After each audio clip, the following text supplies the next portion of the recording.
এই যে আমার ভাই দেখো 21 বছর বয়স আর 5 বছরের বাচ্চার মতো তীর ধনুক নিয়ে খেলছে। যাই হোক, সকালটা তো এভাবেই কাটলো। আর আজকে ছিল নীল ষষ্ঠী আর সাথে এই বছরের শেষ লক্ষ্মী পুজো। সেই ছোট থেকে দেখে এসেছি দিদা সকালে উঠে স্নান করে সব আয়োজন করত আর দাদু পুজো করত।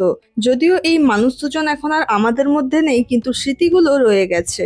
এই দিন বাড়িতে লক্ষ্মী পাতা হয়, সাথে তরি তরকারি 9 রকমের ভাজা, আতপ চালের অন্নভোগ ও পায়েসান্ন দেওয়া হয় সংসারের সমৃদ্ধি কামনা করে। একটু আগে যে 5 বছরের বাচ্চার মতো খেলছিল, সে কত সুন্দর করে গুছিয়ে পুজো করছে সেটাই দেখুন।